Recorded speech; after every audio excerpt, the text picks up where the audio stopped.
Kamu itu cuma sopir, Raka. Tugas kamu injak pedal gas, bukan lanceng ngerubah desain triliunan saya. Saya memang cuma sopir di mata Anda, Nona. Tapi desain lama Anda itu bukan cuma akan gagal, tapi akan runtuh dalam waktu 5 tahun. Silakan pakai desain baru saya, kalau Anda mau perusahaan ayah Anda selamat. Lampu-lampu kota Jakarta berpendar seperti permata yang berserakan di atas beludru hitam. Namun bagi Aurelia, cahaya itu tampak seperti mata-mata pemangsa yang menanti kegagalannya. Di kursi belakang sedan mewah yang melaju membelah kemacetan Gatot Subroto, Aurelia menyandarkan kepala pada kaca jendela yang dingin. Helaan napasnya terasa berat, mengembun tipis di permukaan kaca. Di pangkuannya, sebuah laptop dengan layar yang menyala terang menampilkan skema desain Mega City 2026.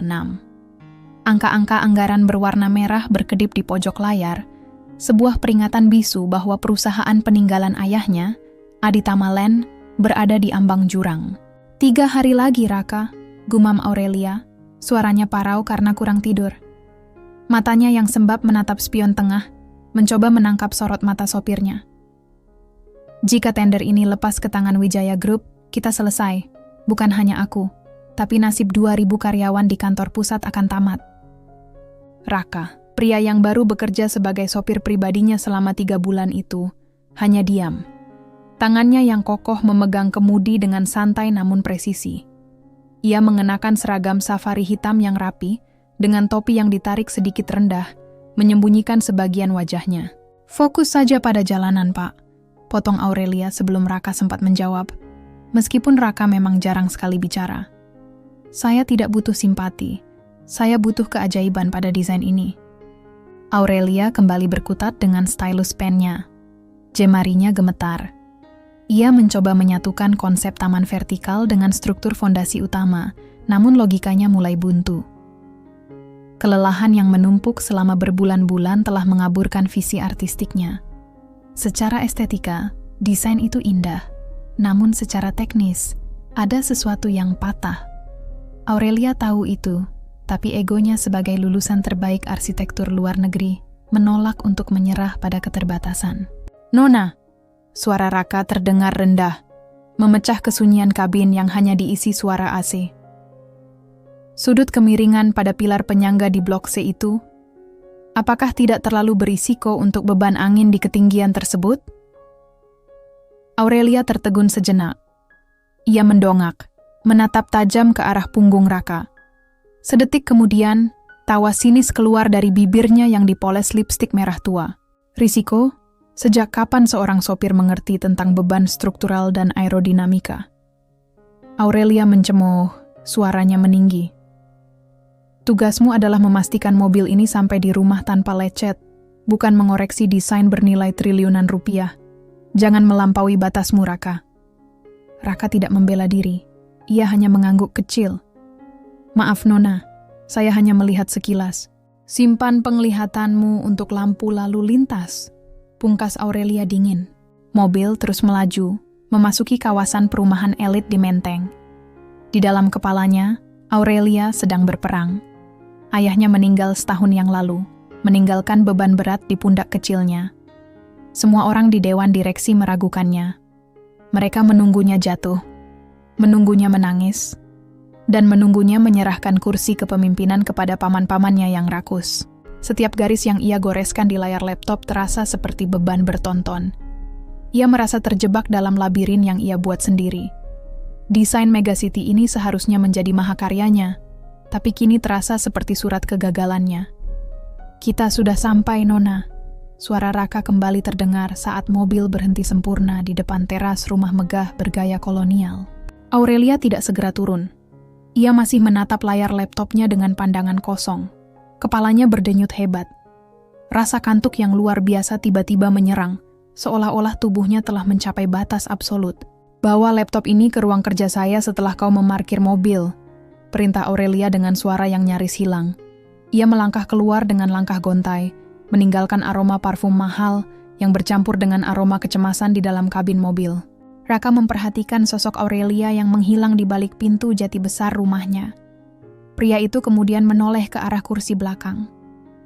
Laptop itu masih menyala, menampilkan draft mentah yang penuh dengan kesalahan fatal pada titik tumpu bangunan. Raka melepas topinya, menampakkan wajah dengan rahang tegas dan mata yang memancarkan kecerdasan yang selama ini ia sembunyikan di balik seragam sopir. Ia menghela napas panjang. Jemarinya yang panjang dan terampil menyentuh trackpad laptop tersebut. Kau terlalu memaksakan estetika tanpa memahami jiwa dari beton dan baja, Aurelia, bisik Raka pelan. Ada kilatan di matanya. Kilatan yang dulu pernah dikagumi oleh dunia internasional sebelum konspirasi dan fitnah menghancurkan karirnya sebagai Raka Pratama Wijaya. Ia melihat desain itu bukan sebagai sebuah kegagalan, melainkan sebagai bongkahan permata kasar yang butuh diasah. Malam itu, di dalam mobil yang gelap, seorang sopir mulai menggerakkan jemarinya. Bukan untuk mengemudi, melainkan untuk melukis masa depan yang seharusnya mustahil. Ia tahu tindakannya ini bisa membuatnya dipecat, atau lebih buruk lagi, mengungkap identitas yang selama ini ia kubur dalam-dalam. Namun, melihat kehancuran di mata Aurelia, Raka menyadari bahwa ego sang direktur muda bukan satu-satunya hal yang sedang dipertaruhkan, melainkan harapan ribuan orang yang bergantung pada proyek tersebut. Tanpa suara, revolusi desain itu dimulai di bawah cahaya remang-remang lampu kabin. Suasana sunyi menyelimuti garasi luas kediaman Aditama. Hanya terdengar detak jarum jam dinding dan dengung halus mesin pendingin ruangan dari dalam mobil yang belum sepenuhnya dimatikan. Raka duduk di kursi pengemudi, namun tubuhnya condong ke belakang, meraih laptop yang ditinggalkan Aurelia. Layar itu masih memancarkan cahaya biru yang tajam, menerangi wajah Raka yang biasanya datar tanpa ekspresi. Di layar itu, ia melihat kekacauan yang tersembunyi di balik keindahan. Desain Aurelia seperti gaun sutra yang indah namun dijahit di atas kerangka kayu yang rapuh. Satu tiupan angin kencang, dan semuanya akan runtuh. Sebagai seorang pria yang pernah memenangkan Pritzker Prize, mata Raka mampu mendeteksi kegagalan struktural secepat ia melihat warna yang salah. Sudut ini. Bisik Raka, jemarinya bergerak ragu di atas trackpad. Jika beban lateral dari angin muson menghantam fasad timur, seluruh podium ini akan mengalami tekanan geser yang tak tertahankan. Ada gejolak di dadanya. Sebuah kerinduan yang selama ini ia kunci rapat-rapat di ruang bawah tanah jiwanya. Sejak fitnah keji itu menghancurkan reputasinya 3 tahun lalu, Raka telah bersumpah untuk tidak lagi menyentuh cetak biru. Ia memilih menjadi bayangan, seorang sopir yang hanya bertugas mengantar orang dari satu titik ke titik lain, tanpa perlu memikirkan masa depan sebuah peradaban. Namun, melihat desain Aurelia, ia melihat lebih dari sekadar kesalahan teknis. Ia melihat keputusasaan seorang wanita yang berusaha keras membuktikan dirinya di dunia yang didominasi pria-pria rakus. Ia melihat semangat mendiang Pak Aditama, pria yang dulu pernah membantunya saat ia baru memulai karir, dan kini putrinya sedang menuju kehancuran yang pasti. Raka melirik ke arah jendela rumah yang masih menyala di lantai atas. Aurelia mungkin sudah berada di dunianya sendiri, jatuh pingsan karena kelelahan di atas tempat tidurnya. Dengan tarikan napas panjang, Raka akhirnya menyerah pada instingnya. Ia memindahkan laptop itu ke pangkuannya di kursi pengemudi. Hanya sedikit perbaikan, Nona. Anggap saja ini kompensasi atas kata-kata kasarmu tadi, gumamnya dengan senyum tipis yang getir. Jemari Raka mulai menari. Itu bukan lagi gerakan seorang sopir yang kaku, melainkan gerakan seorang maestro. Ia membuka perangkat lunak pemodelan 3D yang sangat ia kuasai. Dengan presisi yang mematikan, ia merombak sistem struktur inti bangunan tersebut. Ia tidak mengubah visi Aurelia, ia justru memperkuatnya. Ia mengganti pilar-pilar masif yang canggung dengan sistem eksoskeleton baja yang elegan, yang memungkinkan cahaya masuk lebih banyak, namun memiliki kekuatan 10 kali lipat. Waktu seolah berhenti bagi Raka. Ia tenggelam dalam algoritma struktur dan estetika fungsional. Ia menyisipkan konsep kota bernapas yang pernah ia kembangkan di London, sebuah sistem sirkulasi udara alami yang akan memangkas konsumsi energi hingga 40%. Desain yang tadinya hanya sekadar gambar cantik, kini mulai memiliki nyawa dan logika. Keringat dingin membasahi pelipisnya. Bekerja dengan laptop standar untuk desain sekompleks ini adalah tantangan besar. Namun otak Raka bekerja lebih cepat dari prosesor manapun. Ia menghitung beban distribusi secara mental, memastikan setiap lekukan artistik yang diinginkan Aurelia memiliki justifikasi ilmiah yang tak terbantahkan. Tanpa terasa, 2 jam telah berlalu. Jam menunjukkan pukul 3 dini hari. Raka menatap hasil akhirnya. Desain itu kini tampak megah, futuristik, namun sekaligus membumi. Ia memberikan sentuhan akhir pada pencahayaan virtualnya, membuat gedung itu tampak seperti menara cahaya yang melindungi kota.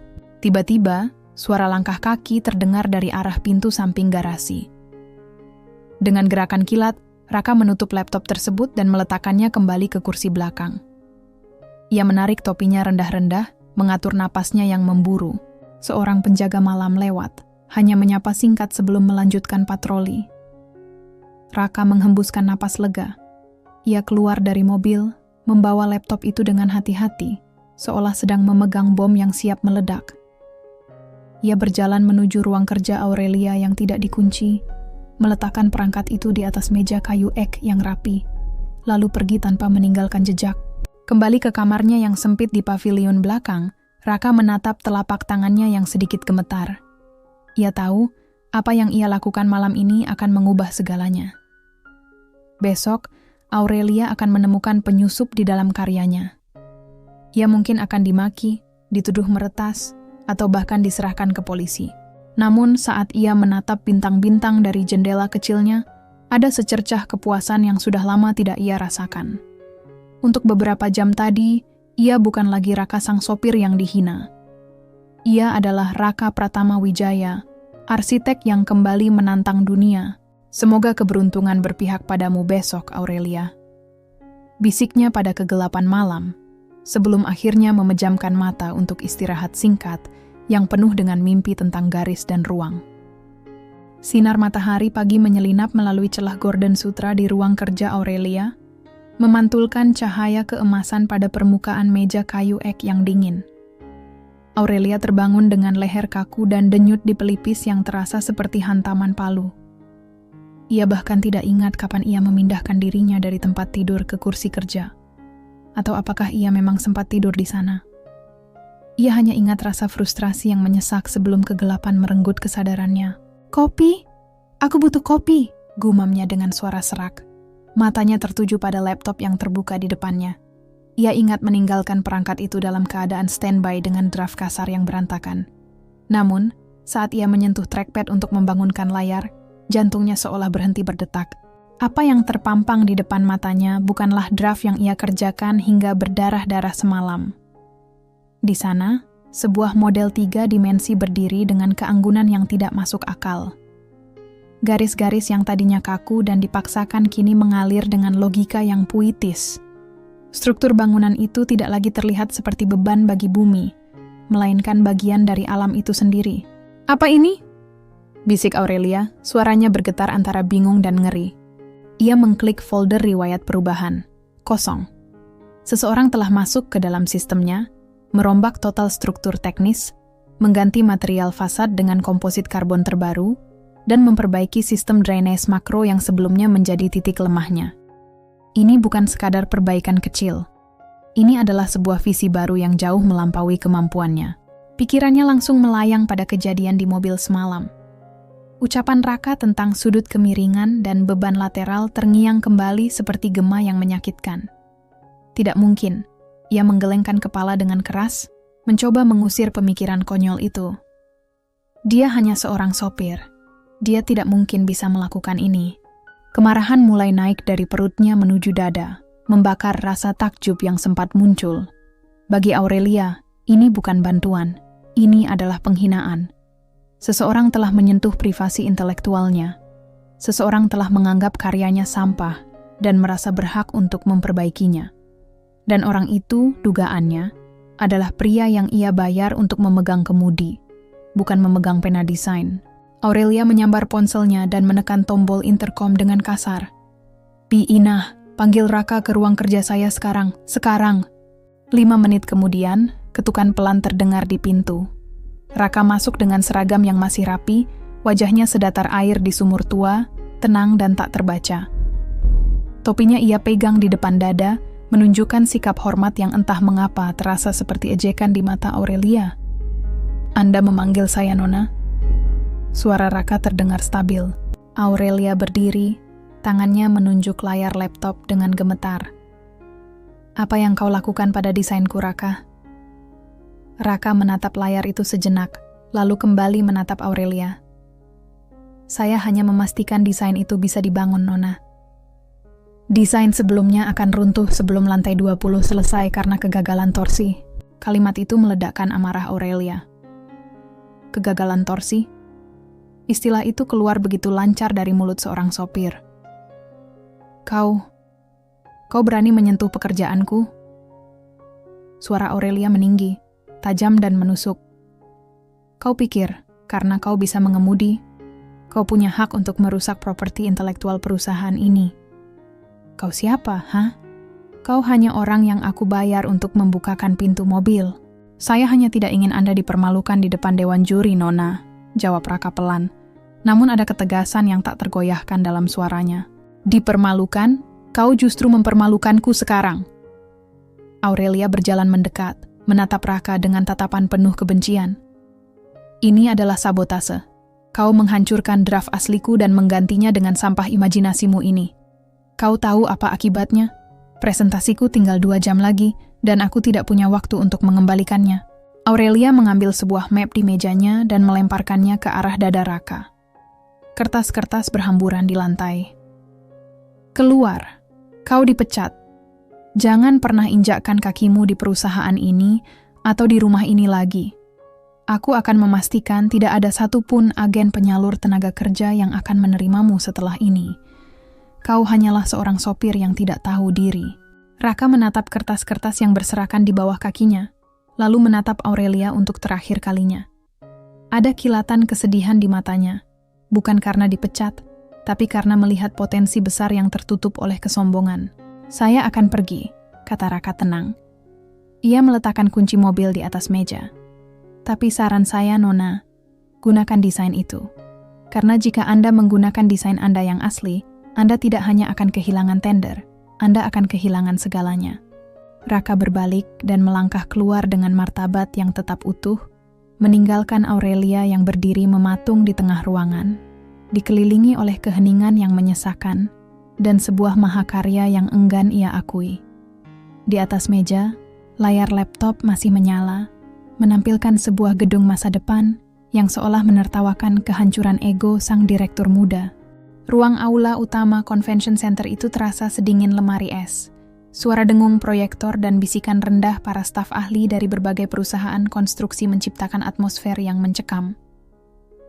Aurelia duduk di barisan depan, jemarinya terkunci rapat di bawah meja, menyembunyikan getaran yang tak bisa ia kendalikan. Di sampingnya asisten pribadinya berkali-kali menyodorkan botol air mineral, namun tenggorokan Aurelia terasa seperti tersumbat kerikil. Hanya 2 jam yang lalu ia mengusir Raka seperti sampah. Namun sekarang, saat ia melihat kembali file presentasi di tabletnya, ia merasa seperti seorang pengkhianat. Ia membenci desain itu. Bukan karena kualitasnya, tapi karena fakta bahwa itu bukan miliknya. Namun, ia juga cukup cerdas untuk menyadari kebenaran pahit. Desain miliknya yang asli memang sebuah kegagalan teknis. Selanjutnya, perwakilan dari Adhitama Land, Nona Aurelia Adhitama. Waktu Anda 15 menit, suara moderator bergema, dingin dan tanpa kompromi. Aurelia berdiri. Langkah kakinya yang mengenakan stiletto hitam terdengar tegas di atas lantai panggung, meski hatinya remuk redam. Di hadapannya, 5 orang juri duduk dengan wajah datar. Di tengah-tengah mereka adalah Profesor Hermawan, seorang kurator arsitektur paling disegani di Asia, yang terkenal karena lidahnya yang setajam silet saat mengkritik desain yang tidak logis. Layar besar di belakang Aurelia menyala. Gambar pertama muncul, The Breathing Monolith, Henning. 1 detik, 2 detik, hingga 10 detik berlalu tanpa suara. Aurelia menahan napas. Ia melihat para juri yang tadinya bersandar santai kini menegakkan punggung. Profesor Hermawan mencondongkan tubuh ke depan, matanya yang dibalik kacamata tebal menyipit, menatap detail sistem exoskeleton baja yang dirancang Raka semalam. Nona Aurelia, suara Profesor Hermawan memecah kesunyian, berat dan berwibawa. Jelaskan pada kami tentang sistem distribusi beban lateral pada fasad timur ini. Ini adalah pendekatan yang sangat tidak lazim di Indonesia. Aurelia menelan ludah. Ia ingat penjelasan singkat Raka di ruang kerja tadi pagi sebelum pria itu ia usir. Kegagalan torsi, beban lateral, aerodinamika. Ia menarik napas dalam-dalam, mencoba memanggil kembali seluruh pengetahuan teoritis yang pernah ia pelajari di London, menggabungkannya dengan logika yang ia temukan dalam draft Raka. Kami tidak hanya membangun gedung, Profesor. Suara Aurelia mulai stabil, meskipun ada nada getir yang tersembunyi. Kami membangun organisme. Struktur eksoskeleton ini berfungsi sebagai tulang sekaligus paru-paru. Dengan memindahkan beban utama ke kulit luar melalui sistem segitiga variabel, kami bisa meniadakan kolom interior yang masif. Hal ini memberikan ruang terbuka 30% lebih luas dan memungkinkan sirkulasi udara alami yang memangkas kebutuhan AC secara ekstrem. Aurelia terus berbicara. Kata-katanya mengalir deras seiring dengan slide yang ia tampilkan. Ia menjelaskan detail teknis yang sejujurnya baru ia pahami sepenuhnya saat ia mempresentasikannya. Ia merasa seperti sedang membacakan sebuah puisi yang ditulis oleh orang lain. Namun ia tahu, setiap barisnya adalah kebenaran mutlak. Para juri mulai berbisik-bisik. Tidak ada wajah bosan. Tidak ada yang bermain ponsel. Mereka semua terpaku pada layar. Luar biasa, gumam seorang juri wanita di ujung meja. Detail pada fondasi rakitnya, ini memecahkan masalah tanah lunak di area reklamasi tanpa perlu biaya pemancangan yang berlebihan. Siapa yang menghitung kalkulasi ini? Aurelia terdiam sejenak. Lidahnya terasa keluh.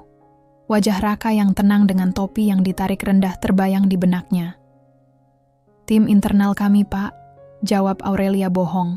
Sebuah kebohongan yang terasa seperti duri di tenggorokannya. Presentasi diakhiri dengan sebuah animasi simulasi cahaya matahari yang jatuh di lobi utama. Saat slide terakhir meredup, ruangan itu tetap sunyi selama beberapa saat, sebelum akhirnya Profesor Hermawan mulai bertepuk tangan pelan, yang kemudian diikuti oleh seluruh hadirin di ruangan tersebut. Sebuah standing ovation yang jarang terjadi dalam sejarah tender pemerintah. Nona Aditama, kata Profesor Hermawan sambil tersenyum tipis. Sudah lama saya tidak melihat desain dengan jiwa seperti ini. Terakhir kali saya melihat kejeniusan teknis semacam ini adalah dari seorang murid saya yang menghilang beberapa tahun lalu. Anda telah menyelamatkan perusahaan Anda hari ini. Aurelia turun dari panggung dengan kaki yang terasa lemas. Rekan-rekan kantornya menghambur memeluknya, merayakan kemenangan yang sudah di depan mata. Namun, di tengah keriuhan itu, Aurelia merasa sangat kesepian. Ia memenangkan pertempuran dengan senjata milik orang yang baru saja ia hancurkan martabatnya. Ia meraba saku jasnya, menyentuh kunci mobil yang ditinggalkan Raka di meja tadi pagi. Kemenangan ini terasa pahit, seperti kopi yang terlalu lama diseduh. Ia menyadari satu hal. Gedung yang ia banggakan itu adalah bukti kejeniusan seorang pria yang kini mungkin sedang berjalan kaki di bawah terik matahari, membawa tas kusamnya, setelah diusir oleh kesombongan seorang direktur yang sebenarnya tidak tahu apa-apa. Penyesalan itu mulai tumbuh, kecil namun tajam, menusuk tepat di ulu hatinya. Keriuhan di ruang convention center berangsur reda, namun gema tepuk tangan itu masih berdenging di telinga Aurelia seperti ejekan yang tak kunjung usai. Di tangannya, sebuah map kulit berisi surat pernyataan pemenang tender sementara tergenggam erat. Secara resmi, Aditama Land telah mengamankan posisi puncak. Secara finansial, perusahaan ayahnya selamat. Namun, secara moral, Aurelia merasa dirinya sedang berdiri di atas reruntuhan harga diri yang hancur. Ia duduk sendirian di kursi belakang mobil operasional kantor, bukan sedan mewahnya, karena kunci mobil itu masih tergeletak di atas meja kerjanya, bisu dan dingin. Sopir kantor yang baru, seorang pria paruh baya yang tampak gugup, berkali-kali melirik dari spion. "Kita langsung ke kantor untuk perayaan, Nona?" tanya sopir itu hati-hati. "Tidak," jawab Aurelia pendek, matanya menatap hampa ke arah jalanan. "Pulang ke rumah, sekarang." Sepanjang perjalanan, ucapan Profesor Hermawan terus terngiang-ngiang. "Terakhir kali saya melihat kejeniusan teknis semacam ini adalah dari seorang murid saya yang menghilang beberapa tahun lalu." Aurelia membuka tabletnya. Ia tidak lagi melihat desain itu dengan amarah, melainkan dengan rasa ingin tahu yang mendalam. ia memperbesar detail pada bagian footer digital file tersebut. Di sana, tertanam sebuah kode enkripsi unik untuk lisensi perangkat lunak arsitektur tingkat tinggi. Kode itu bukan milik perusahaan. Dengan jemari yang sedikit gemetar, Aurelia mengetikkan kode lisensi tersebut ke mesin pencari rahasia yang biasa digunakan para arsitek profesional. Hasilnya hanya butuh 3 detik untuk muncul, namun sanggup menghentikan napas Aurelia seketika. Lisensi terdaftar. Raka Pratama Wijaya. Status: nonaktif 2023. Aurelia segera mengetikkan nama itu di kolom pencarian berita. Ratusan artikel muncul seketika, memenuhi layarnya dengan judul-judul yang kontradiktif. Raka Pratama, sang arsitek emas peraih Pritzker Prize termuda. Skandal proyek jembatan Selat Sunda. Raka Pratama diduga melakukan penggelapan dana. Kejatuhan sang maestro. Raka Pratama menghilang setelah fitnah keluarga terbongkar. Aurelia menutup mulutnya dengan tangan. Jantungnya berdegup kencang hingga terasa menyakitkan. Ia membaca baris demi baris tentang pria itu. Raka bukan sekadar arsitek. Ia adalah seorang visioner yang rancangannya telah menghiasi cakrawala kota-kota besar dunia, dari Dubai hingga New York. Namun, sebuah konspirasi yang melibatkan adiknya sendiri dan beberapa pejabat korup telah mengambing hitamkan dirinya dalam sebuah proyek gagal yang sebenarnya bukan rancangannya. Raka tidak melawan. Ia tidak membela diri. Ia hanya menghilang. Dan entah bagaimana, sang maestro dunia itu berakhir menjadi sopir pribadinya, membukakan pintu mobil untuknya setiap pagi, dan menerima cacian setiap kali Aurelia sedang dalam suasana hati yang buruk. "Oh Tuhan, apa yang telah kulakukan?" bisik Aurelia lirih. Setetes air mata jatuh ke layar tabletnya. Pikirannya melayang pada 3 bulan terakhir. Ia mengingat betapa Raka selalu tenang meski ia maki. Ia mengingat bagaimana Raka selalu tahu jalan pintas saat kemacetan menggila, seolah ia telah memetakan seluruh kota ini di dalam kepalanya. Ia mengingat mata Raka yang selalu menatap gedung-gedung tinggi dengan kerinduan yang dalam. Kerinduan yang saat itu Aurelia anggap sebagai lamunan kosong seorang sopir rendahan. Sesampainya di rumah, Aurelia tidak menuju kamarnya. Ia langsung berlari menuju pavilion belakang, tempat para pekerja tinggal. Ia menggedor pintu kamar nomor 4, kamar Raka, dengan tidak sabar. "Raka, Raka, buka pintunya!" teriak Aurelia. Pintu itu tidak terkunci. Saat Aurelia mendorongnya, ia menemukan sebuah ruangan yang sangat rapi, hampir menyerupai kamar hotel yang tak berpenghuni. Tidak ada baju yang tertinggal, tidak ada barang mewah, hanya ada sebuah meja kecil di sudut ruangan. Di atas meja itu, terdapat sebuah sketsa tangan yang belum selesai di atas secarik kertas kusam. Itu adalah sketsa wajah Aurelia yang sedang tertidur di kursi belakang mobil.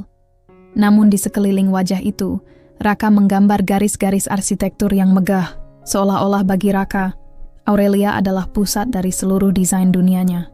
Di samping sketsa itu ada sebuah surat kecil yang ditulis dengan tulisan tangan yang sangat rapi.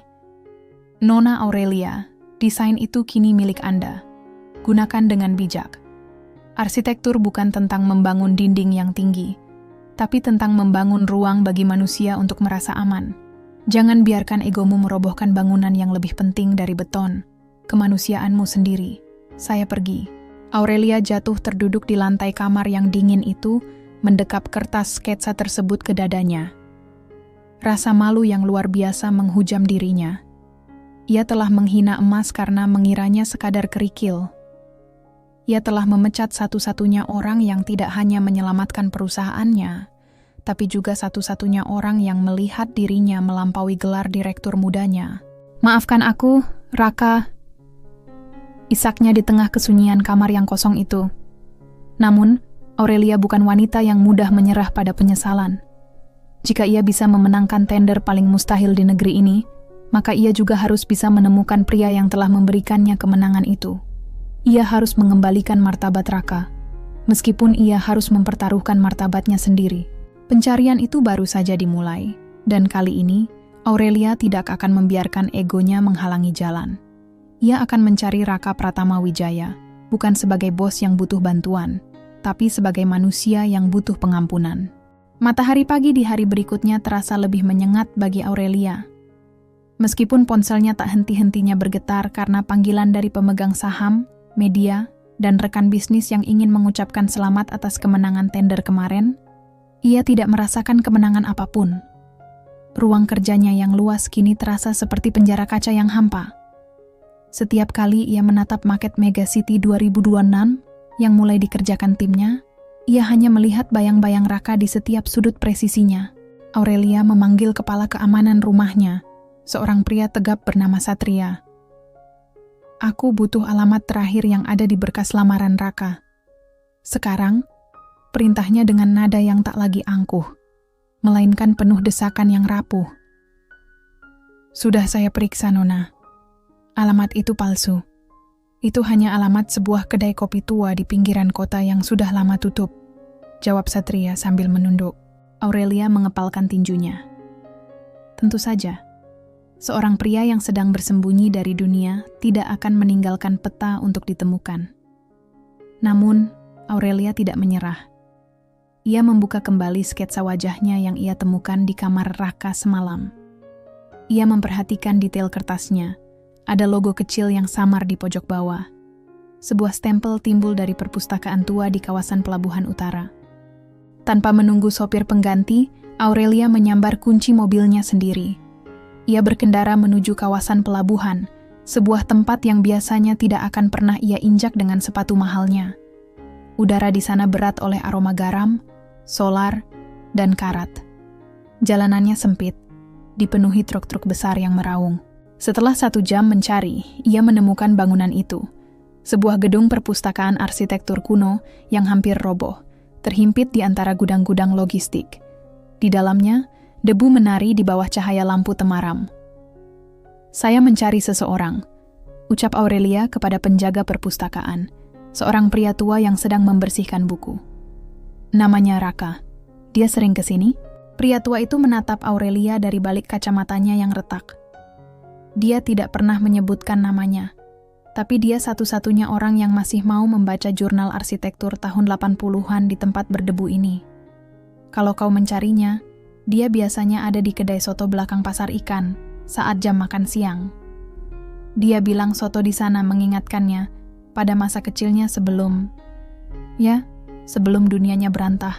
Aurelia segera berlari menuju pasar ikan. Bau amis menyengat dan lantai yang becek tak lagi ia pedulikan. Ia menyusuri barisan kedai kumuh hingga matanya menangkap sosok pria yang sedang duduk membelakanginya di sebuah bangku kayu panjang. Pria itu mengenakan kaos oblong abu-abu yang pudar, namun bahunya tegak, memberikan aura yang sangat kontras dengan lingkungan sekitarnya. "Raka?" panggil Aurelia. Suaranya bergetar. Pria itu terhenti saat hendak menyuapkan makanan. Ia perlahan menoleh. Itu memang Raka, namun tidak ada lagi topi yang menutupi matanya. Di bawah cahaya siang yang jujur, mata itu tampak sangat lelah, namun tetap tajam dan tenang. Raka tidak tampak terkejut. Ia hanya meletakkan sendoknya dan berdiri. "Anda tidak seharusnya ada di sini, Nona Aurelia. Tempat ini bisa merusak pakaian Anda." Aurelia melangkah mendekat, mengabaikan genangan air di bawah kakinya. "Persetan dengan pakaianku, Raka. Kenapa? Kenapa kau melakukan semua ini? Kau seorang maestro, kau pemenang Pritzker, tapi kau malah menjadi sopirku dan membiarkan aku menghinamu setiap hari." Raka tersenyum tipis. Sebuah senyum yang mengandung kepahitan bertahun-tahun. "Menjadi sopir itu sederhana, Nona. Tidak ada politik, tidak ada pengkhianatan, tidak ada struktur yang harus aku pertanggungjawabkan jika runtuh karena korupsi orang lain. Di balik kemudi, aku hanya perlu memastikan kau sampai dengan selamat. Itu jauh lebih mudah daripada membangun gedung untuk dunia yang tidak punya hati." "Tapi desain itu..." Aurelia mendekat, suaranya melembut, hampir berbisik. "Kau menyelamatkanku. Kau menyelamatkan perusahaan ayahku. Dan aku malah membuangmu seperti sampah. Anda hanya melakukan apa yang dunia ajarkan kepada Anda, Nona. Menilai orang dari seragamnya." Sahut Raka tanpa nada dendam, yang justru membuat hati Aurelia semakin tersayat. "Tender itu sudah Anda dapatkan. Gunakanlah. Anggap itu hadiah perpisahan." "Tidak, Aku tidak bisa mengerjakannya tanpamu. Timku, mereka tidak paham filosofinya. Proyek ini akan gagal jika kau tidak ada di sana. Aurelia meraih lengan Raka, sebuah tindakan yang sebelumnya tak terbayangkan olehnya. Pulanglah Raka, bukan sebagai sopir.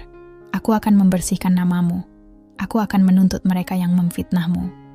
Raka menatap tangan Aurelia di lengannya, lalu kembali menatap mata wanita itu. Untuk pertama kalinya, ia melihat Aurelia bukan sebagai majikan yang manja, melainkan sebagai seorang wanita yang sedang hancur egonya dan mencoba menemukan kembali integritasnya. Membersihkan namaku? Raka tertawa kecil, suara yang kering dan dingin. Dunia sudah memutuskan aku bersalah sejak lama, Aurelia. Kebenaran tidak lagi penting jika narasi sudah dibuat. Pergilah, bangun gedung itu, dan jadilah direktur yang hebat. Raka berbalik, hendak melangkah pergi meninggalkan kedai itu. Aku tahu tentang adikmu, teriak Aurelia. Langkah Raka terhenti seketika, punggungnya menegang. Aku tahu dia yang memalsukan tanda tanganmu di proyek jembatan Selat Sunda. Aku punya sumber daya untuk membuktikannya, Raka.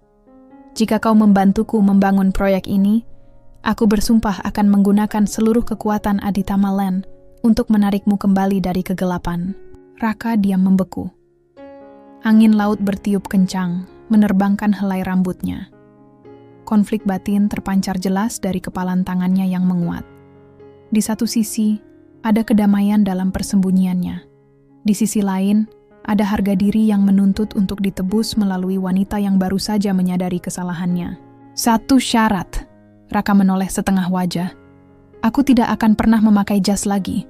Dan kau harus belajar cara membuat kopi sendiri. Aurelia terpaku sejenak sebelum akhirnya sebuah senyum tulus, senyum pertamanya dalam setahun terakhir, merekah di wajahnya.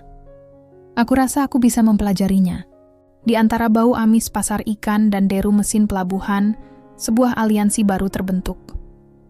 Bukan antara majikan dan pelayan, melainkan antara dua jiwa yang sama-sama tersesat dalam keangkuhan dan luka, yang kini mencoba membangun sesuatu yang lebih kokoh daripada sekadar gedung pencakar langit.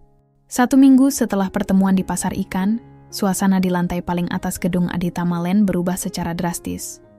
Aurelia tidak lagi dikenal sebagai direktur yang hanya bisa memerintah dari balik meja jati besarnya. Ia mulai terlihat sering membawa cangkir kopinya sendiri, sebuah tindakan kecil yang membuat para stafnya saling berbisik heran.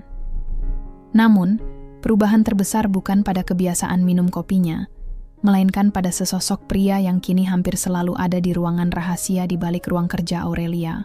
Raka kini berada di sana, di sebuah ruangan yang dulunya hanya gudang arsip, kini disulap menjadi studio desain pribadi dengan komputer berspesifikasi militer dan meja gambar arsitektur yang luas. Sesuai janjinya, ia tidak mengenakan jas. Ia hanya memakai kemeja flanel biru tua dengan lengan yang digulung hingga siku. Namun otoritas yang ia pancarkan jauh lebih kuat daripada pria manapun yang mengenakan tuxedo mahal. Nona, tim teknis di bawah mulai curiga. Lapor asisten Aurelia, Maya, dengan wajah cemas. Mereka bertanya-tanya siapa yang memberikan revisi pada cetak biru struktur lantai dasar. Kalkulasinya terlalu jenius untuk dilakukan oleh firma subkontraktor kita. Aurelia melirik ke arah pintu tersembunyi yang tertutup rapat. Katakan pada mereka itu adalah instruksi langsung dariku berdasarkan konsultasi dengan ahli independen dari luar negeri. Dan pastikan tidak ada yang masuk ke ruangan ini tanpa izin tertulis dariku. Siapapun. Di dalam ruangan itu, Raka sedang bertarung dengan skema fondasi. Proyek Megacity 2026 kini memasuki fase krusial. Penanaman tiang pancang pertama di area yang secara geologis sangat tidak stabil. Kau tampak sangat terobsesi dengan kedalaman fondasi ini, ucap Aurelia sambil melangkah masuk ke ruangan Raka, membawa 2 cangkir kopi panas yang ia buat sendiri. Raka tidak menoleh. Matanya tetap terpaku pada layar yang menampilkan pemindaian seismik. Tanah di area ini memiliki lapisan lempung ekspansif yang sangat tebal.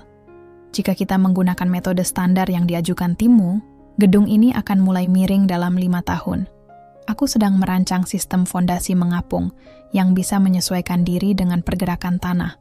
Aurelia meletakkan kopi di meja, sedikit ragu untuk menginterupsi. Raka, aku sudah mulai mengumpulkan bukti tentang kasus adikmu, Randy.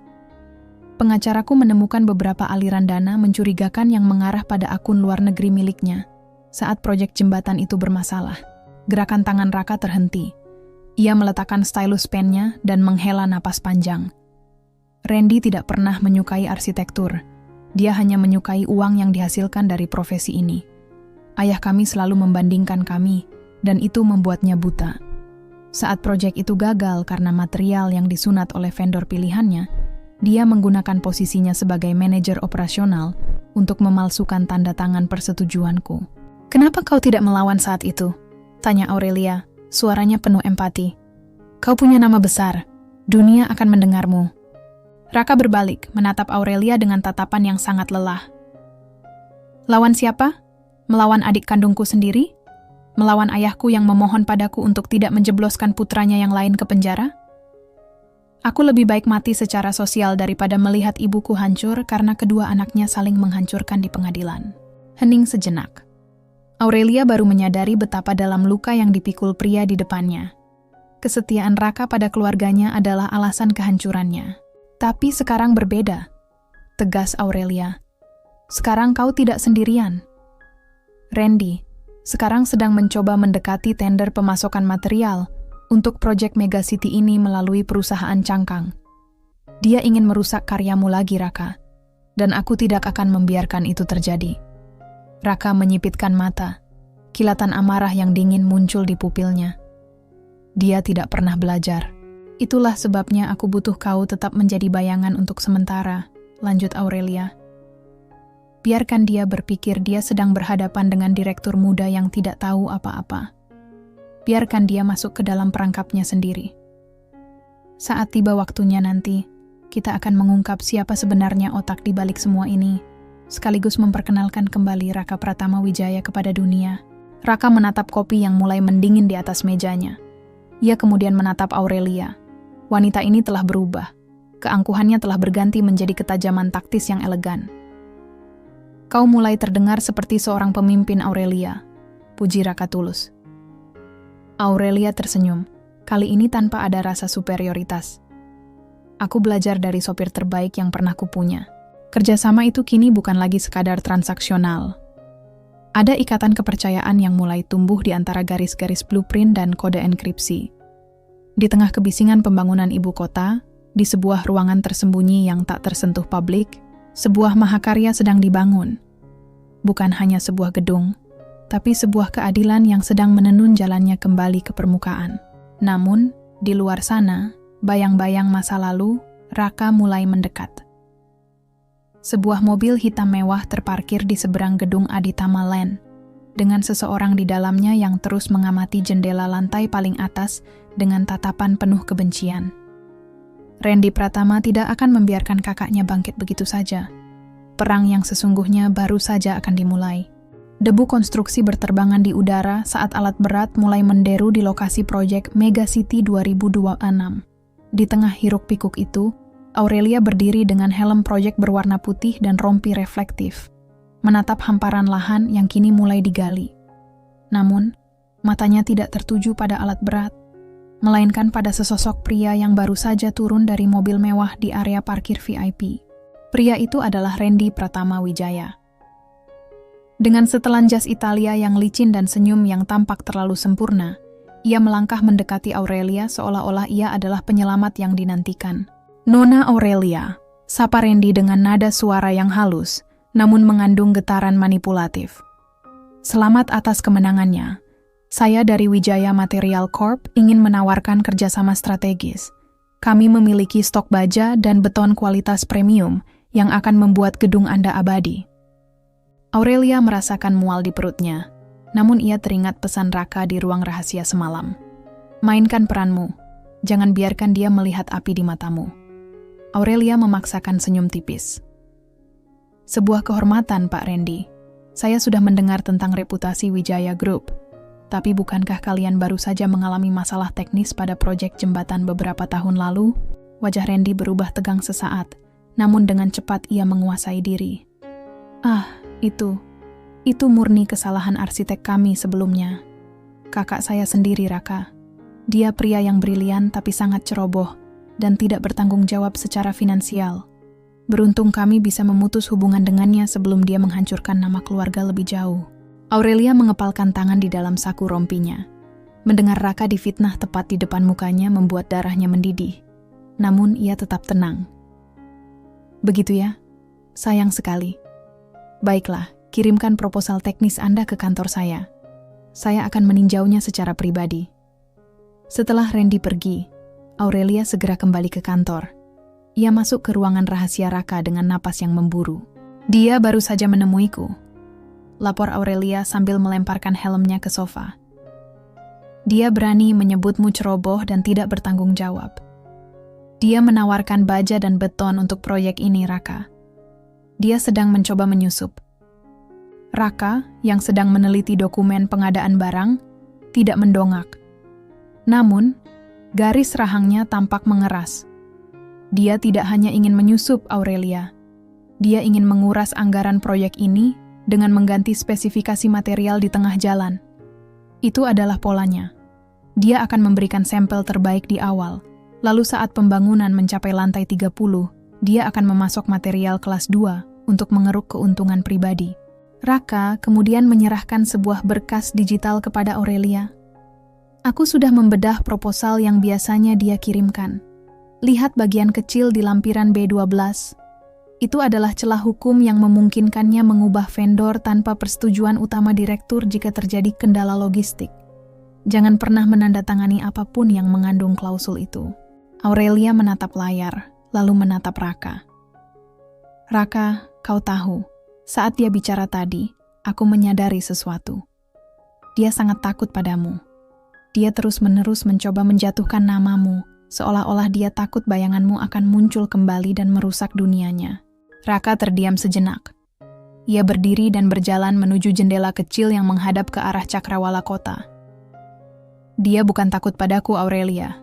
Dia takut pada kebenaran. Karena dalam arsitektur, kebenaran tidak bisa disembunyikan selamanya. Jika sebuah gedung dibangun dengan kebohongan, suatu saat gravitasi akan mengungkapkannya. Lalu, apa rencana kita selanjutnya? Tanya Aurelia. Raka berbalik, matanya berkilat dengan kecerdasan taktis yang tajam. Biarkan dia masuk sedikit lebih jauh. Biarkan dia merasa dia telah memenangkan hatimu dan kontraknya. Kita akan mengadakan acara peletakan batu pertama minggu depan. Undang dia sebagai tamu kehormatan. Aku ingin dia berada di sana saat kejutan kecil kita dimulai. Kejutan apa? Raka tersenyum tipis. Sebuah senyum yang tidak pernah Aurelia lihat saat pria itu masih menjadi sopirnya. Aku telah menemukan jejak digital dari tanda tangan yang dia palsukan. Dia menggunakan perangkat lunak lama yang meninggalkan jejak metadata asli. Jika kita bisa memancingnya untuk membawa laptop pribadinya ke lokasi, aku bisa meretas aksesnya melalui jaringan lokal kita. Aurelia terpaku. Raka bukan hanya seorang maestro desain. Ia adalah seorang ahli strategi yang dingin. Kau benar-benar sudah menyiapkan ini sejak lama, bukan? Aku hanya menunggu seseorang yang cukup berani untuk berdiri di sampingku, Aurelia. Jawab Raka pelan. Suasana di ruangan itu mendadak berubah. Ketegangan profesional berganti menjadi sesuatu yang lebih personal. Sebuah pengakuan tanpa kata tentang betapa mereka saling membutuhkan. Aurelia menyadari bahwa proyek ini bukan lagi soal uang atau nama besar ayahnya. Ini adalah tentang menebus dosa masa lalu dan memberikan panggung bagi keadilan. Namun, di tengah rencana besar itu, sebuah ancaman baru muncul. Randy ternyata tidak sebodoh yang mereka kira. Ia telah menyewa orang untuk memata-matai Aurelia, dan foto-foto Aurelia yang sering masuk ke ruangan gudang arsip mulai menumpuk di meja Randy. Siapa yang ada di balik pintu itu, Aurelia? Gumam Randy di ruangannya yang gelap, sambil menatap foto siluet seorang pria dari balik kaca jendela. Jika itu kau, kakak, aku akan memastikan kali ini kau tidak hanya menghilang, tapi benar-benar musnah. Perang dingin itu kini memanas, menuju sebuah titik ledak yang akan menentukan nasib Mega City dan nyawa mereka berdua. Pagi itu, lokasi proyek Mega City disulap menjadi panggung megah bagi kaum elit. Tenda-tenda putih raksasa berdiri kokoh di atas tanah yang baru diratakan, kontras dengan latar belakang hutan beton Jakarta yang abu-abu. Aroma melati dan kopi mahal memenuhi udara, mencoba menutupi bau bensin dan tanah basah. Peletakan batu pertama bukan sekadar seremoni. Bagi Aurelia, ini adalah panggung sandiwara di mana ia harus berperan sebagai pemain watak yang sempurna. Aurelia tampak memukau dalam balutan setelan blazer putih tulang dengan potongan tajam yang mencerminkan otoritasnya.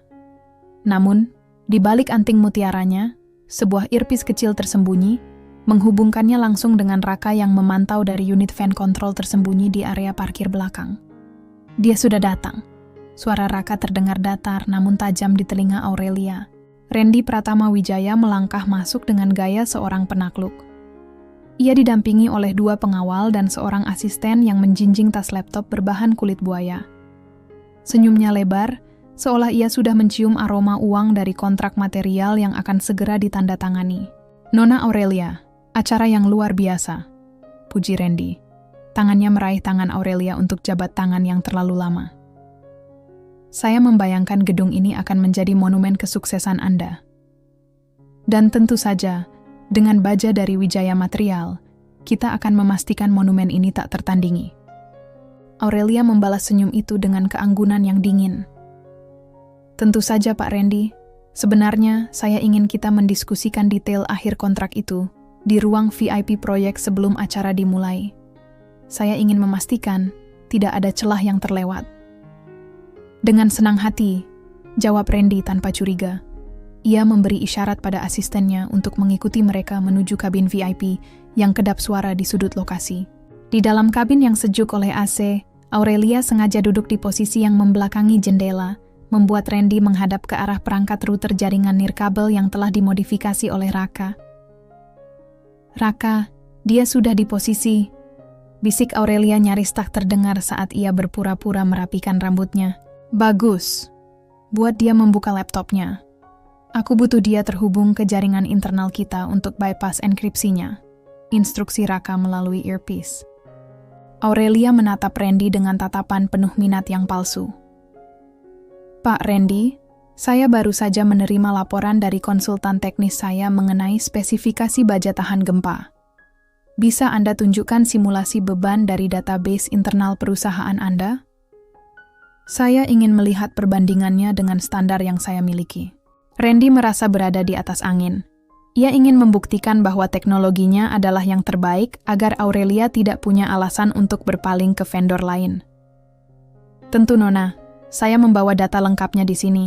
Randy memberi isyarat pada asistennya.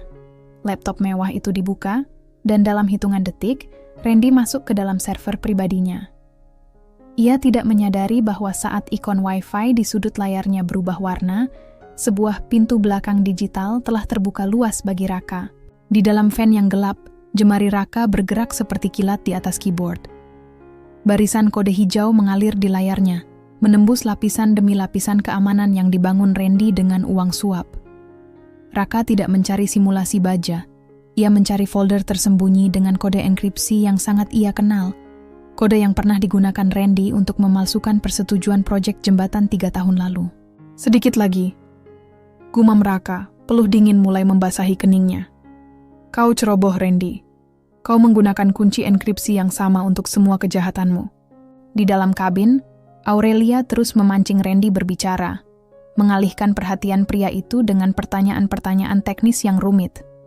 Namun, Randy mulai merasa ada yang aneh. Kursor di laptopnya bergerak sedikit melambat, dan lampu indikator kerja harddisk berkedip terlalu cepat. Kenapa laptop ini? Randy menyipitkan mata. Tangannya hendak meraih mouse. Pak Randy, lihat ini. Aurelia tiba-tiba berdiri dan menunjuk ke arah maket di tengah ruangan, memaksa Randy untuk memalingkan wajah sepenuhnya dari layar. Bagaimana menurut Anda jika kita menambahkan lapisan komposit di bagian base? Tepat saat itu, di layar monitor Raka, sebuah bar kemajuan mencapai 100%. Download complete. Aku mendapatkannya, Aurelia.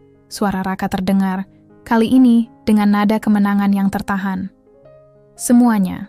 Rekaman suara pembicaraan dia dengan vendor ilegal, draft tanda tangan palsu, hingga aliran dana ke rekening luar negeri. Kita punya seluruh hidupnya di tangan kita sekarang.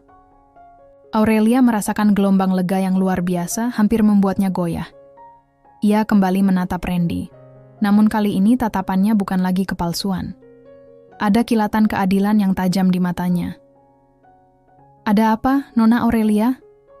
Anda terlihat berbeda," tanya Randy, mulai merasa tidak nyaman dengan keheningan yang tiba-tiba. Aurelia duduk kembali, menyilangkan kakinya dengan tenang. "Saya hanya berpikir, Pak Randy, arsitektur adalah tentang kejujuran struktur. Jika fondasinya busuk, gedung itu hanya tinggal menunggu waktu untuk roboh.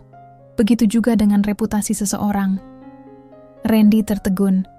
Senyumnya perlahan memudar, digantikan oleh kerutan curiga. "Apa maksud Anda?" "Maksud saya," Aurelia mendekatkan wajahnya, suaranya kini sedingin es. "Acara peletakan batu pertama ini akan menjadi acara yang sangat berkesan bagi Anda. Mungkin ini adalah acara publik terakhir yang akan Anda hadiri sebagai orang bebas." Sebelum Randy sempat merespons, suara sirin polisi sayup-sayup terdengar dari kejauhan, memecah kesunyian lokasi proyek. Di saat yang sama, layar laptop Randy mendadak menampilkan sebuah video Raka Pratama Wijaya, berdiri di sebuah ruangan yang sangat ia kenal, menatap lurus ke kamera dengan tatapan yang akan menghantui Randy selamanya. "Halo Randy," suara Raka menggema dari speaker laptop. "Sudah lama kita tidak bicara."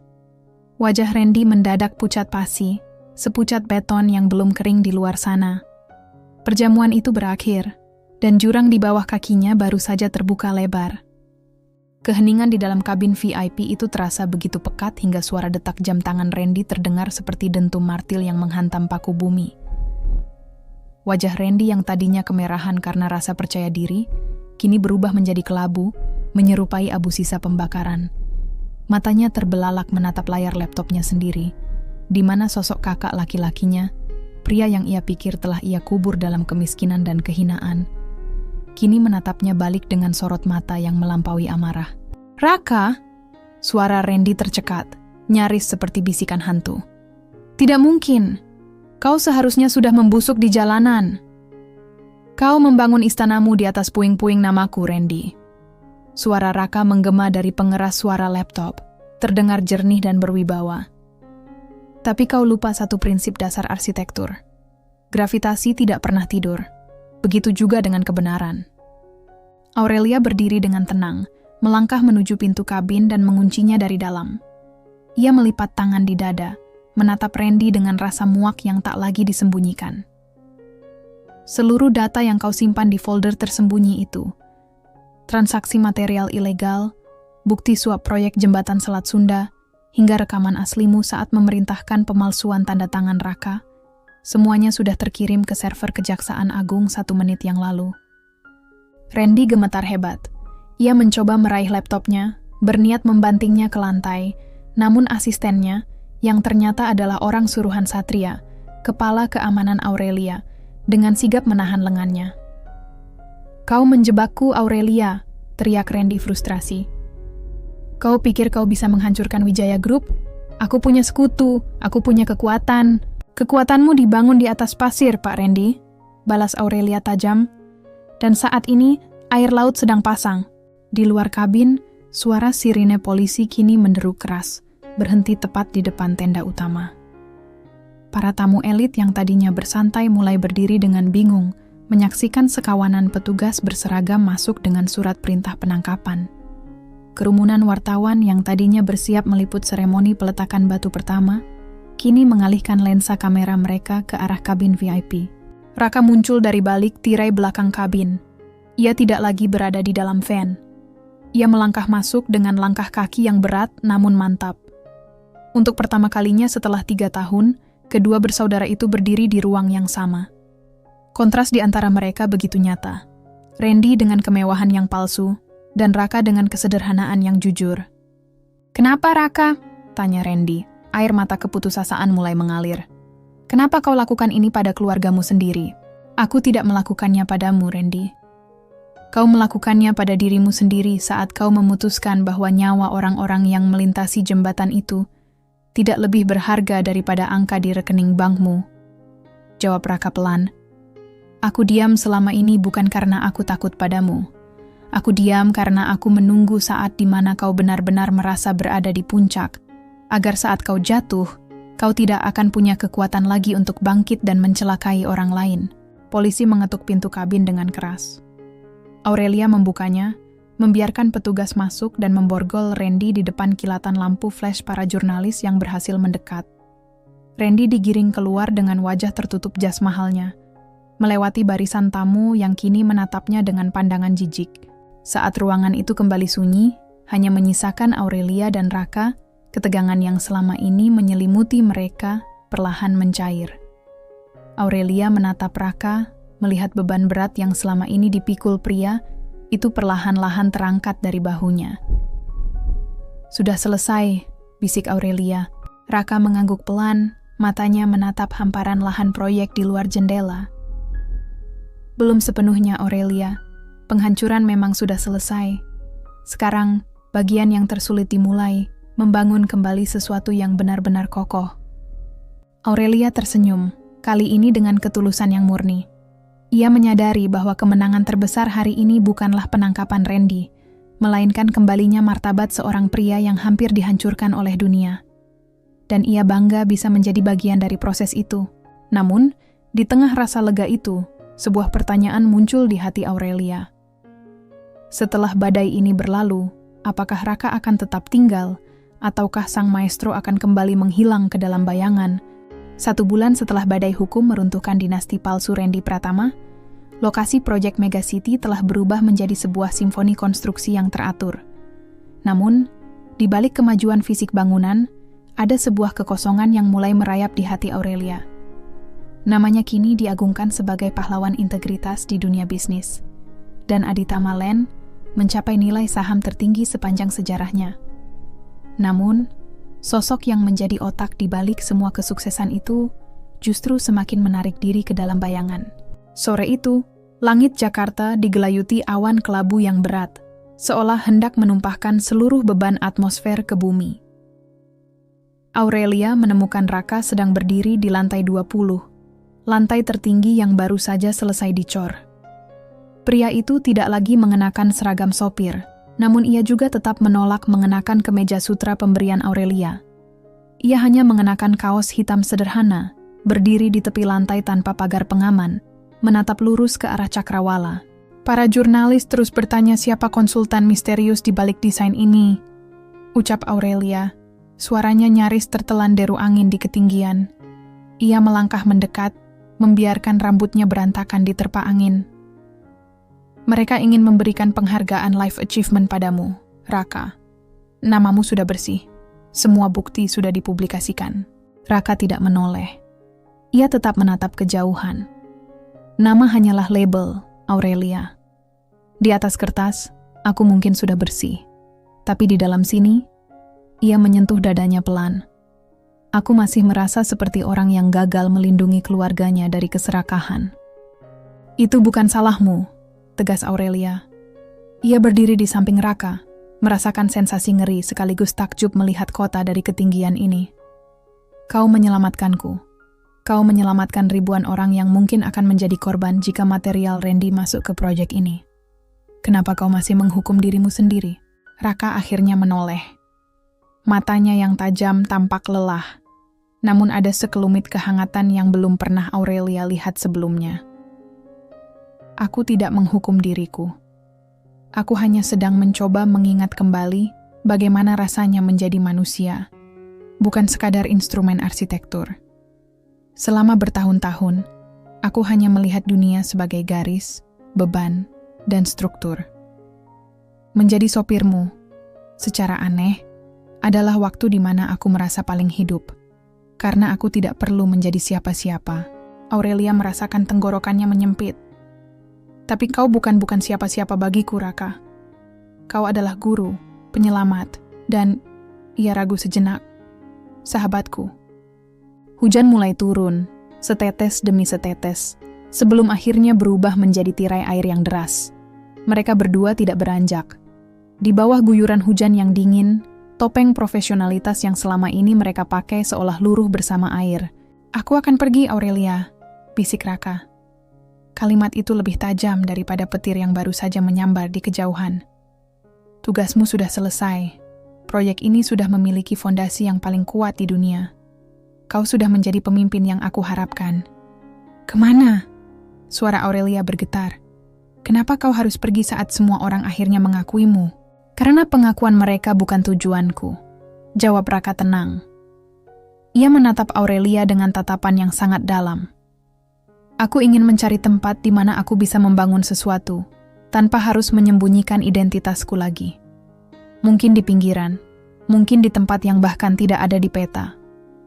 Aurelia meraih tangan Raka, mengabaikan fakta bahwa mereka berdua sudah basah kuyup. Jangan pergi sebagai sopir yang dipecat lagi. Pergilah sebagai seorang pemenang. Atau, tetaplah di sini sebagai rekanku. Aku butuh kau, Raka. Bukan hanya proyek ini, tapi aku. Pengakuan itu menggantung di udara, bersaing dengan suara guntur. Raka terdiam lama, membiarkan air hujan mengalir di wajahnya. Untuk pertama kalinya, sang maestro yang selalu punya jawaban teknis untuk segala hal, tampak tidak tahu harus berkata apa. Di bawah langit kelabu Jakarta, di atas beton yang ia rancang dengan cintanya yang tersembunyi, Raka menyadari bahwa ada satu struktur yang belum sempat ia perbaiki, hatinya sendiri. Ia tidak memberikan jawaban pasti, namun ia tidak melepaskan tangan Aurelia. Di tengah badai, mereka berdiri bersama, menyadari bahwa membangun sebuah gedung jauh lebih mudah daripada membangun kembali harapan yang telah hancur. Namun, di antara dinginnya hujan, ada sebuah kehangatan baru yang mulai merayap. Sebuah janji yang tak terucap bahwa perjalanan mereka, entah bersama atau terpisah, belum benar-benar berakhir. Setahun telah berlalu sejak peresmian Mega City 2026. Gedung itu kini berdiri tegak sebagai ikon baru Cakrawala Jakarta, sebuah monumen baja dan kaca yang tidak hanya megah, tetapi juga bernapas. Media menyebutnya sebagai keajaiban yang kembali, merujuk pada kemunculan mendadak desain kelas dunia yang menyelamatkan Aditya Malan dari keruntuhan. Namun, bagi Aurelia, gedung itu adalah pengingat harian tentang seorang pria yang mengajarinya cara melihat dunia melampaui angka dan status. Pagi itu, Aurelia berdiri di lobi utama yang luas. Ia tidak lagi mengenakan setelan kaku yang mencerminkan ketakutan akan kehilangan otoritas. Ia tampak lebih santai dengan gaun linen yang elegan, namun aura kepemimpinannya justru terpancar lebih kuat dan tenang. Ia baru saja menyelesaikan rapat dewan direksi, di mana ia secara resmi meluncurkan Yayasan Beasiswa Arsitektur untuk Anak-anak Kurang Mampu, sebuah inisiatif yang ia namakan Lentera Raka. Nona Aurelia, Maya, asistennya, mendekat dengan senyum lebar. Ada sebuah paket untuk Anda. Baru saja tiba dari daerah pesisir di Nusa Tenggara. Aurelia menerima kotak kayu kecil yang dikirim tanpa nama pengirim. Hanya sebuah cap pos dari sebuah desa terpencil yang bahkan sulit ditemukan di peta digital. Dengan jantung yang berdegup kencang, ia membukanya di ruang kerja pribadinya. Di dalam kotak itu terdapat sebuah buku sketsa tua dan sebuah kompas arsitektur yang sudah aus. Di selipan halaman pertamanya, terdapat selembar foto. Foto itu memperlihatkan sebuah sekolah dasar sederhana yang baru saja selesai dibangun di tepi pantai, dengan atap bambu yang melengkung indah. Sebuah mahakarya minimalis yang menyatu sempurna dengan alam sekitarnya. Dan di depan sekolah itu, berdiri sekelompok anak tertawa bersama seorang pria yang mengenakan topi lusuh yang sangat ia kenal. Raka tidak pergi untuk menghilang. Ia pergi untuk membangun kembali jiwanya dari nol. Aurelia mengambil secarik kertas yang terselip di balik foto tersebut. Tulisan tangannya masih sama, rapi, tegas, dan tanpa basa-basi. Arsitektur yang sesungguhnya bukanlah tentang gedung yang menyentuh langit, Aurelia, tapi tentang ruang yang bisa menyentuh hati manusia yang paling sederhana. Di sini, aku bukan seorang maestro, bukan juga seorang sopir.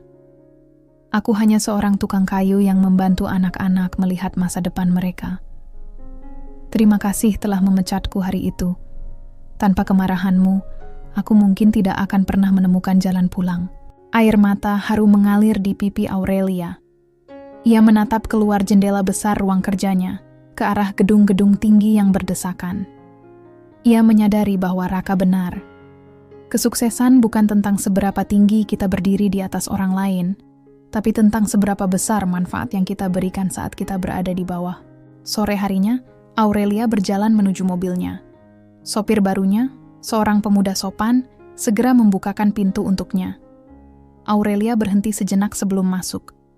Ia menatap kursi pengemudi itu, teringat saat-saat Raka duduk di sana dengan diam, menyimpan seluruh kejeniusan dunia di balik seragam safari hitamnya. "Pak," panggil Aurelia kepada sopirnya. "Ya, Nona, mulai besok, kau tidak perlu lagi membukakan pintu untukku. Aku punya tangan sendiri untuk melakukannya," ucap Aurelia dengan senyum tulus. "Dan pastikan kita berhenti di toko buku nanti. Aku ingin mengirimkan beberapa buku referensi desain ke alamat di Nusa Tenggara ini." Mobil itu melaju membelah kemacetan Jakarta. Aurelia bersandar di kursi belakang, namun kali ini ia tidak merasa tertekan atau kelelahan. Ia melihat kota ini dengan cara yang berbeda. Ia melihat setiap bangunan bukan sebagai aset ekonomi, tapi sebagai tempat tinggal bagi harapan-harapan manusia. Raka mungkin tidak ada di sampingnya secara fisik, namun jiwa yang ia tanamkan telah mengubah Aurelia selamanya. Sang direktur muda telah belajar bahwa nilai seseorang tidak ditentukan oleh pekerjaannya, melainkan oleh integritas dan kerendahan hatinya. Dan di suatu tempat di pesisir jauh, sang maestro sedang tersenyum, melihat cakrawala baru yang mereka bangun bersama. Sebuah dunia di mana martabat tidak lagi diukur dari seragam, melainkan dari karya yang ditinggalkan untuk sesama. Cerita mereka tidak berakhir dengan tepuk tangan di atas panggung, melainkan dengan ketenangan di dalam hati. Dan bagi Aurelia, itu adalah desain hidup yang paling sempurna.